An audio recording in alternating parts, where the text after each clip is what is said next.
I can't think of an easier and more festive cookie for Valentine's Day than this red velvet crinkle cookie, made with basic pantry items that you most likely already have on hand.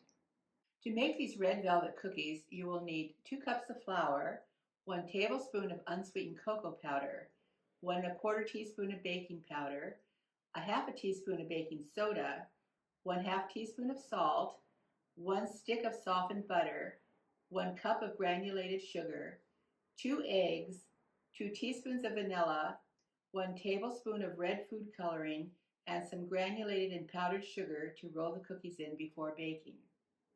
Using a sieve, sift all of our dry ingredients together: salt, baking powder, baking soda, and flour. Now I'll add my dry cocoa and the remainder of the flour and continue sifting. Soften your stick of butter by using this clever trick. Heat some water in a glass jar or a glass, then dump out the water and place the glass over the stick of butter. The butter will soften quickly to the perfect consistency.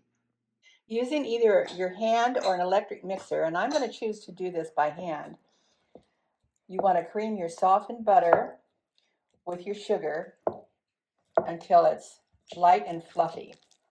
Sugar, and continue beating until it's well incorporated and creamy smooth. You can see I've changed to a wooden spoon, which is a much better tool for creaming this together. And now 2 beaten eggs and the vanilla, and continue mixing. Now you can see I've changed from a wooden spoon to a whisk to get this nice, beautiful, light and fluffy mixture. I've added 1 tablespoon of red food coloring and continue whisking. This is where you want to be very careful not to get it on your clothes, and it will stain. And so when I'm forming the cookies, I'm actually going to be wearing rubber gloves. Next, this will take a couple of additions. You're going to add your dry ingredients.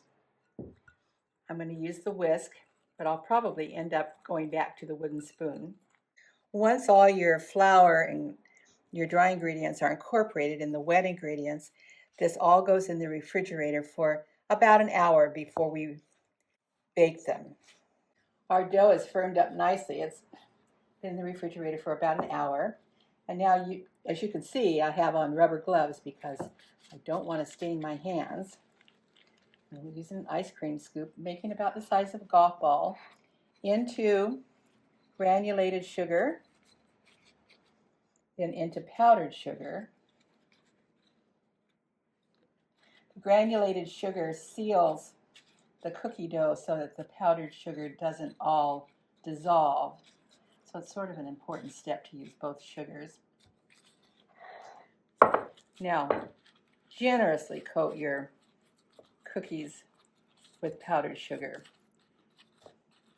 and then place them on a baking sheet. I'm going to do about 6 on a sheet. These shouldn't spread too terribly much because they're quite firm from being chilled.